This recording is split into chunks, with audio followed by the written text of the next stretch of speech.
You're listening to the Valley Current.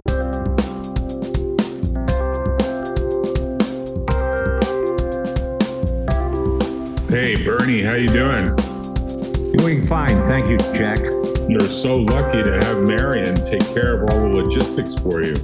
I know. My goodness. Otherwise, we wouldn't be listening. Hi, Jack. Hi. Well, I have to say, you're a very lucky man, Bernie, and you have to take your wife to dinner tonight. I will.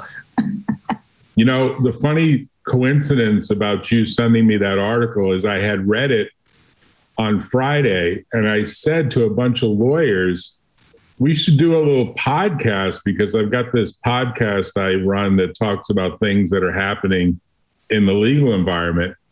And they were all like, no, the judge will be upset because they're worried that they might have cases in front of these judges. And I said, all these judges are going to have other judges try these cases if the parties object, because the Wall Street Journal has done a big investigative report here, and it looks really bad for the federal judiciary, which is supposed to be sort of holier than Caesar's wife, right?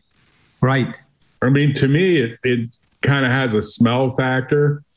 I mean, probably it didn't really impact his decision or the other 150 plus judges. And I think they just got started with the district judges.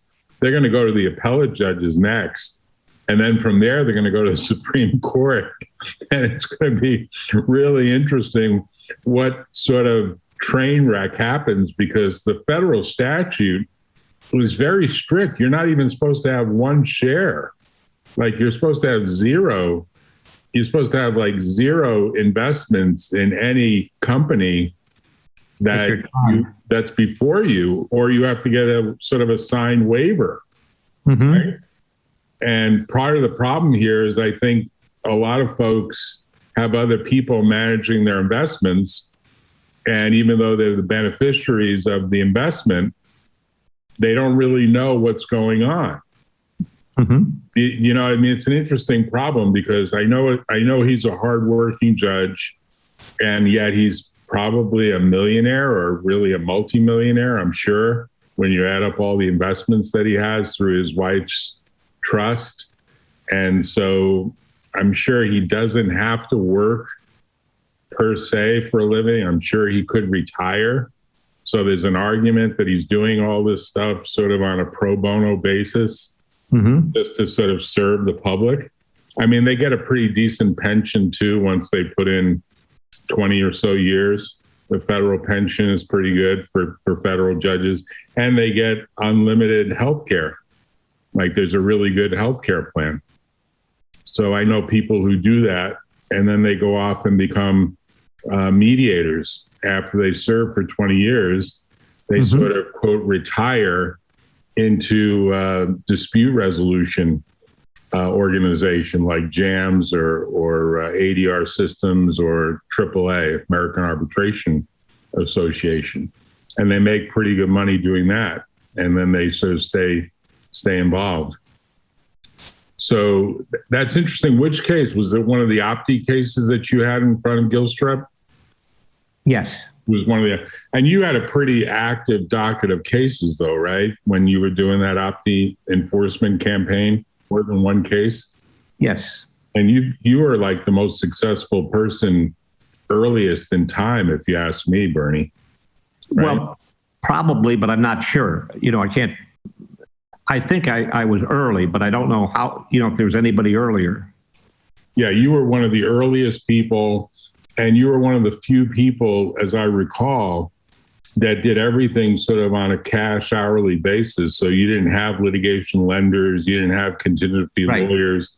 You did it the traditional old school way, which is you manage the attorneys, you manage their budgets, and you pay their hourly fees, and you pay the experts their fees, right? Right, correct. I mean, that's not the way it's done anymore. Now it's all contingent and litigation lenders and a host of other players that make it very complicated to figure out what the patent owner ends up getting when it all nets out, particularly if the patent owner is an individual inventor. And most individual inventors don't understand that a patent doesn't mean that you just show up to a bank teller and all of a sudden money comes spewing out of an ATM machine, It doesn't work that way. But there are a lot of individual inventors that think that that's what it means when you get a patent issued, that automatically you've become a billionaire or a millionaire as a result of getting the patent issued. Even on what are otherwise good patents, because a lot of the patent landscape has completely changed. Mm-hmm. So are you now you're fully retired out of Opti, right? No, I'm not fully retired out of Opti. Full time on this one, I'm starting to be fully retired, but not right now. I was running this company out of the office there, and with Mike Mazzoni as my assistant. Mm-hmm. And then Mike, of course, decided to move to Texas. And he was motivated to move to Texas because he had hired a lawyer, which I had not approved. And the lawyer was testing this particular issue and funding it. And I didn't realize at the time that the money was coming out of my pocket. Ouch. So I was funding both Mike Mazzoni and the attorney. And then we had to go down to Texas for the particular trial. So Mike picks up and moves from Santa Clara area where he's living and relocates to Texas to work on. He probably thought that was a good thing, right? He thought it was a super thing for him. Right. Because he probably thought, well, I'm really showing that we have a Texas connection, because, of course, the big companies all try to get the cases moved to Northern California because most people think the Northern California local rules on patent cases are tilted favorably for defendants. So defendant corporations like to move these cases out of Texas. And Gilstrap has been one of the few people that have really tried to force keeping the cases in Texas because, Marshall, it's a small town. I've tried a case or two there. It's a small town, and its whole economy pretty much depends on lawyers coming in and feeding the hotels and the restaurants and everything else, right? Absolutely, and it's very, very focused on that. And you have to understand what you're doing and get to know so many damn people in town who have influence on the case. Right. There's local lawyers. So I sent you this this thing I'm putting on the screen. I don't know if you can see the video at all, but I sent you an email because there's about a half dozen of these 150 or so judges that they found these conflicts with. Well, Gilstrap, they did a little data analysis. Gilstrap has like a huge portion of the conflicting ownership. The caseload he's very involved in. Right. He's very involved in business cases. So he's invested in public companies that are typically defendants.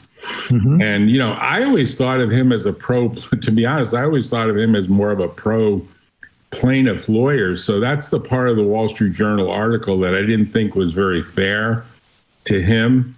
Just to say, give him a little credit here, which is, I think most lawyers think of him as more pro-patent and pro-patent owner than most other judges. So the fact that he happens to have some Microsoft stock and is listening to a Microsoft case, I'm pretty sure he's been involved in some Microsoft cases that he's ruled against Microsoft on. So it's not obvious to me that if you dig in deeper, that he's actually shown any bias at all. And I have to tell you, if all those cases have to be retried, that's a huge burden on the federal system. To imagine saying you're going to retry all those cases, those are multi-year cases involving many docket entries. It's not a trivial thing to imagine a new judge being told, take this case and start from scratch. Don't look at anything that Gilstrap or anyone else has touched. That's a huge undertaking. But if you're a loser, if you lost, you probably want to do that, right? Yes, you would. Right. You would try to do it anyway. Yeah, and I'm sure this will get some appellate review and maybe eventually get to the Supreme Court, because the different circuits, I mean, the patent stuff will all go to the federal circuit in DC, but this problem actually penetrates more than just the patent cases. It penetrates like cases involving Wells Fargo, like the guy that's listed, Brian Martinotti. They did a drill down on him and said he invested in Wells Fargo stock as he was dealing with the foreclosure case where Wells Fargo was trying to foreclose on a residence, and he ruled in favor of Wells Fargo. Well, you know, that residence that lost his house is going to sue and say, I want my house back, or the value of my house back, right? I didn't get a fair trial. And now whether that's true or not, who knows, but it's a huge burden. So that case, I think, is out of New Jersey. So that'll go to the, I think it's the Third Circuit for New Jersey. Yes. New York is the Second Circuit, right? It'll be a different circuit. And, you know, the different circuits may take different views on this, because, you know, do you actually treat it like a strict liability, which is to say, hey, you own the stock, you tried the case, you didn't disclose, you didn't get a waiver, QED, it's reversed. That's it. It's like no test for negligence, no test for willfulness, no test. It's just strict liability. It's a little bit like what happens in these arbitration cases. If the arbitrator doesn't disclose that, oh, you know, he knows the lawyer that's on the other side, you almost have to disclose every little connection that you have if you're an arbitrator, or else you're not viewed as 100% neutral. And it's got to such a point that even the law firms worry. So in the recent case I had, an arbitration case, the law firm was worried because one of the law firm partners was the next door neighbor to the retired federal judge who was appointed as the arbitrator. So the law firm came forward and said, look, we don't want to set up a reversal here. We want to know if you're going to get upset because one of our partners is the next door neighbor of that federal judge and is kind of friendly with her. But we're going to screen her out of this case. But do you still have an objection? Because they're worried that, hey, this gives you a free way to get the case reversed if you lose it, right? Because of that weird kind of connection. Because it's another pass at it. Yeah, it gives you another pass. So, you know, it's an interesting problem. And I have to imagine if it goes the historical way, it'll be like all those cases get retried. And I guess the parties that won, they have no recourse against the federal system. You could argue they're going to spend another fortune in legal fees, but how do you get recourse? You can't say, hey, I want a refund of my filing fee or something. That's trivial compared to all the legal fees that have been incurred, right? I mean, it's a weird situation. The federal judge is immune. They're not going to get a loss of tenure from this. They're going to be treated like, you know, be more careful in the future, right? That's, I mean, absent It'll happen to them again. Right? Yeah, try to make sure it doesn't happen to them a second or third time. Right. You know, there was a very famous case involving Intel, and I want to say AMD was going up against Intel, and a friend of mine did that case, and it seemed like the rulings were mixed. I mean, to me, it wasn't like AMD was winning. It wasn't like Intel was winning. It was like a hard-fought case. And somewhere in this, they found out that the chief judge in San Jose at the time had a trust that owned some shares of Intel. And so they raised the issue. And the chief judge was like, I don't know what goes on inside that trust. I don't pay attention to it. I got some manager that manages that for me. You know, Judge Ingram, I think he's now deceased, but he was the chief judge for many, many years in San Jose, a really nice guy. He lived in Palo Alto around the corner from me. I used to see him walk his dog at night. It was like a small world thing. And he sort of defended himself and said, look, I don't know what you're talking about. I decide things just like a baseball umpire. What's a strike is a strike. What's a ball is a ball as I see it. And, they took that up to the Ninth Circuit, and the Ninth Circuit directed that he recuse himself, and they had to restart that case. And so that was an application of that strict rule. This was many years ago. And I remember a lot of lawyers were thinking, God, that's a weird situation that you can actually investigate a judge. But, all of this data is public. So when they put the AI kind of data analytics program trained on that data, they can find a lot of stuff that the human eye wouldn't necessarily have the time to find, and create beautiful graphs like this almost overnight. And then a big story comes out of it, because I guess the Wall Street Journal actually wrote letters to each of the individual judges saying, hey, we're doing an investigative story and we've detected this. Do you have any comment? And none of the judges have commented. So they went with the story, which is, hey, strict liability. And then they got a bunch of ethics experts to weigh in to say, hey, what do you think should happen here? And I think all of them said, this wasn't supposed to happen. This is not the way the system works, right? I think you're correct. Yeah. So it's interesting. I mean, do you look back on any of the Opti cases and wonder if maybe some of this stuff will play into any, because you had a couple of losses, but not many, right? Is my recollection? Not or do you have very any many. losses? No, we had very few. Yeah. I mean, you had a great, my recollection is you had like a great track record, better than anyone that I knew. Like your track record. We were careful on the cases in how we put them together and disclose them. Mm-hmm. And I think that was our best advantage we have, because other people weren't that careful. Right. No, I mean, you use like that big Chicago firm, right? Winston and Strawn for this stuff. Winston Strawn. Right? Yeah. Right. I don't know if they're still doing it. I mean, I don't see them.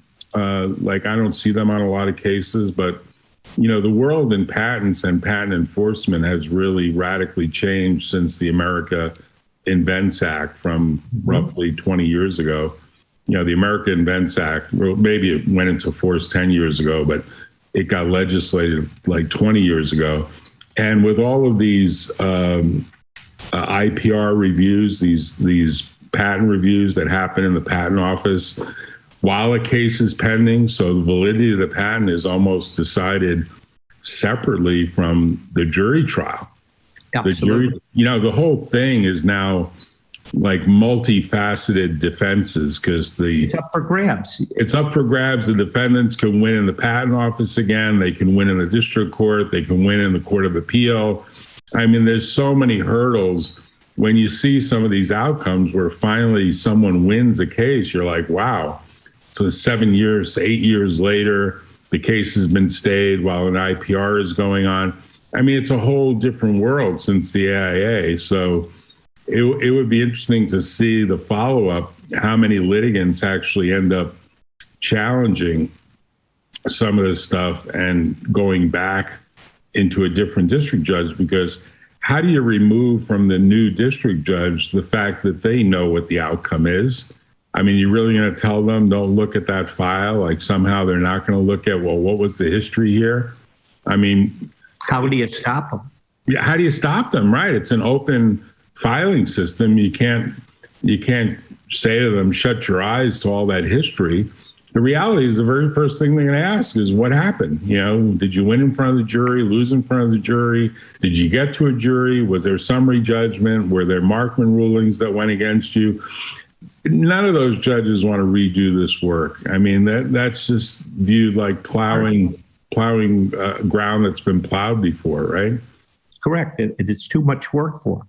Right. So, I mean, it's going to be an interesting scenario, because it's almost like at some level, do you imagine that someone's going to take the view that the federal system itself should compensate? Like there should almost be a special compensation committee that deals with, hey, this is an extra cost that shouldn't have been borne by both sides. I mean, it's to some degree both sides, but the losing party obviously shouldn't be the one that's, The losing party is the one is the most to lose. Right. It's such an interesting situation, and to me it's just the power of the data analytics software that's able to drill into the data. So I think, when you think about becoming a public servant, it's getting harder and harder to do that, because every part of your life, if it's published somewhere, that software will find out, right? Correct. I mean, that software will find out what the hell is going on, and then we'll look for patterns. And then if it sees any patterns, it will spit back, hey, there might be something. Now, maybe that's good as a way to avoid corruption, but I think the odds of actual corruption here are probably below 1%. In my mind, I think the odds the appearance is not great, but the actual corruption where some bribe was paid or some real bias existed, there clearly is an appearance issue that is really what the statute is targeted for. But it's not, to me, the odds that there's really been corruption pretty low, particularly with a judge like Gilstrap, who actually is viewed as more pro-plaintiff than pro-defendant. And most of the stockholdings were with the defendants. I don't think there's any that were actually with the plaintiff. That's what I was looking for, the story to say, were there any stockholdings that were actually with the plaintiff? This is one part of the thing. This case has been going on for a long time in Marshall, Texas. Right. And it's been very long going, and it affects a lot of people in Marshall, Texas. Right. The schools have strong feelings on it, and so do most of the community, and how they interface with how they run their business. Right. It's true. You have to have something here that puts you in a clear position so people know what's going on in it. Right.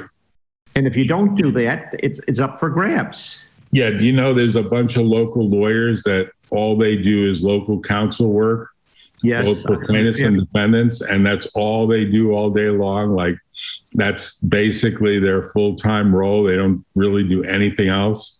And these people, by the way, when you use them as local counsel, they're not patent experts. They're like general lawyers. You go into their office, like we had a case where we used local counsel there.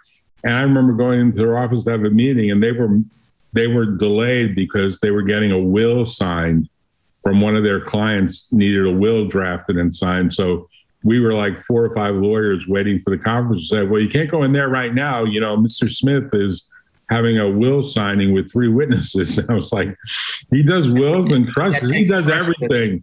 He does everything. He's a local lawyer. He's got his shingle out. He'll do a personal injury case tomorrow. Like, he wasn't just, he was not an expert in IP. He was basically a country lawyer, open for business, with whatever walking over his clients, trying to take care of his clients. Exactly. He was a community lawyer. He was like, you guys pay me a lot better than the locals pay me. He was happy about that. He could charge a higher rate for being local counsel. So that was the part that was interesting in talking to him. Very good, Jack. And I think what we did was we tried to show that we were following these cases correctly and having data on what was happening to them, and they weren't out of control at all. Right.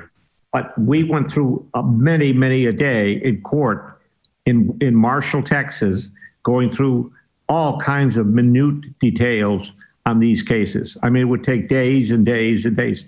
I remember speaking where I'd have to stay over Saturday, Sunday, and Monday before I could go back. Right. And it's not easy to go back. You got to drive to New Orleans or take a local puddle jumping kind of flight to Dallas or Houston.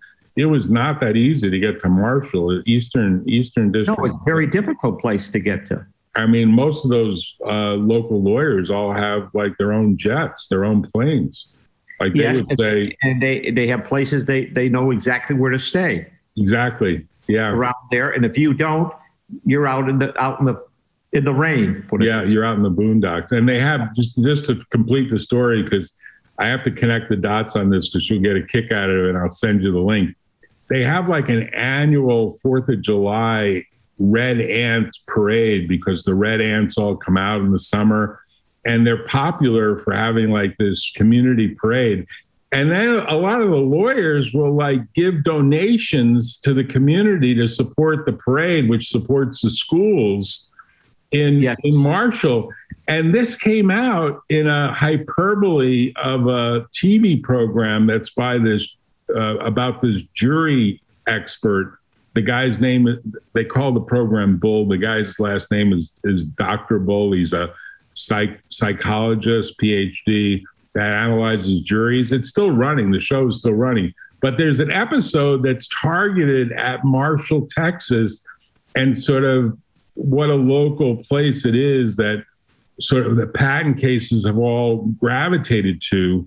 I mean, that's starting to change, but back, say, 15, 20 years ago, 10 years ago even, a lot of cases gravitated there because it was the fastest place to get to trial. It was once you file, like you could get to trial in 9 months, right? Yeah. You get in your lifetime. The case comes up that way. Otherwise, these cases just dragged on and dragged on and dragged on. Right, right.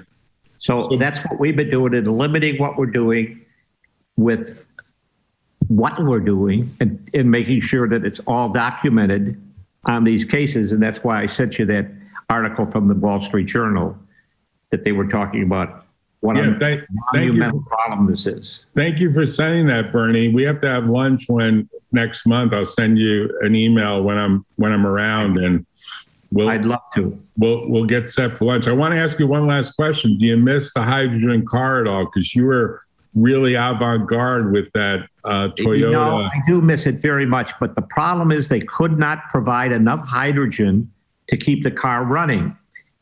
They signed up too many customers for hydrogen, and some of these people were sucking up so much hydrogen, the stations that deliver it were waiting 3, 4, and 5 days to get a next delivery of hydrogen. So you have this beautiful car, except it can't go anywhere because there's no fuel.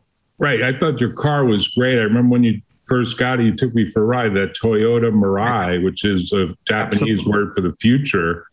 And I thought, man, this is the future if this works, because you don't even charge it with electricity. You don't worry about the batteries. You just go from hydrogen station to hydrogen station. My recollection is you got like 400 miles out of a hydrogen tank.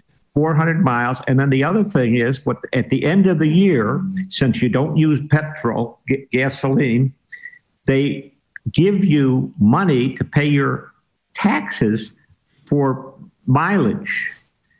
And that's paid for by the company with the hydrogen. Oh, because you're getting reimbursed on the highway tax and the like, because you're not really using the road. The highway tax also. Right. Absolutely. That's a big thing. Plus, they gave you like $18,000 or something credit of hydrogen, like a credit card with prepaid hydrogen on it, didn't they? No, you could just go in there. You just hit a card, and and if your card was correct, you just plugged it in and filled your tank and drive right out. But the problem is they couldn't get enough hydrogen delivered around the circuit, so I couldn't get hydrogen in certain places because there's no hydrogen tanks there, and they wouldn't have it for weeks. So now, that's the real catch-22 in changing the infrastructure, right? Right. I'd be there, and what am I going to do? I'm 60 miles from Marshall, Texas. There's no hydrogen, and they don't know when it's going to come. And I only have one car. Do I walk? This came up recently. I got to tell you this. This is funny. This is a good story. I said to my wife, she said, "Hey, I want to go to the beach." I said, "Well, let's take the Tesla to the beach." She's like, "I don't want to do that." I said, "Why?" She said, "We never know whether or not we're going to run out of electricity. I just want to take the Mercedes gas car," that she has, an old Mercedes. I said, no, it's beautiful new Tesla. And she said, no, I'm not getting in that car. We'll get stuck. Are you crazy? I'm going to take a car where there's a gas station that can fill it up with gas. It was a pretty funny discussion. She said, Tesla has not put those electric stations all over California yet. Maybe someday they will. But well, my son bought a new car, Chevy Volt. Right. And this Volt is delivered and it's working, and he gets fuel for it out of his garage from electric system that he has there. They can't fix the cars anymore, so they want you to return the car to them and give them some of the money they already paid because they can't fix it. That's weird. They cannot fix these cars with this because they can't get the batteries available and get them to work. So he says, you can think I'm crazy. He says, I paid for the car. I got the car. You sold me the car. And now you say you're going to penalize me by making me to give it back to you and then pay for the privilege. Oh, that sounds like a class action case. That sounds like a big class action case against huge case. He says, I'll see you in court. Right. Because I'm not giving you any check. That's weird. Yeah. See, at least Toyota was nice enough when they couldn't get you the hydrogen. They just said, hey, we'll just give you a replacement car that's a gas car, right? I mean, that's the difference between the Japanese and the Americans. The American car makers are snotty. The Japanese apologize and say, yeah, we kind of screwed up here. We'll give you a replacement car. They know they screwed up and they tried to rectify it the best they could. And they didn't really have a real solution, but at least they made some attempt to help. Right. It's crazy. That's a good story about the difference between the Japanese and the Americans. Absolutely. And, we were very close to the Japanese because we delivered a lot of gasoline from them in two different locations, one down south and one further south. Mm-hmm. And we used the training we learned from HP, to manage that particular thing. But we were delivering fuel to a lot of cars. And as you see, there's more and more cars now that are coming on that use either hydrogen or electricity or something. Right. Yep. There's a big push. That's what it is. So I think you see why I contacted you about the cases there so we can get these things resolved and finished. Bernie, thanks for your time. Thanks, Marren, for setting it up. We'll get together next month. I'll send you an invitation. We'll grab lunch together, okay? I appreciate that very much, Jack. Talk to you later. Thanks very much. Your time. Bye-bye. Bye.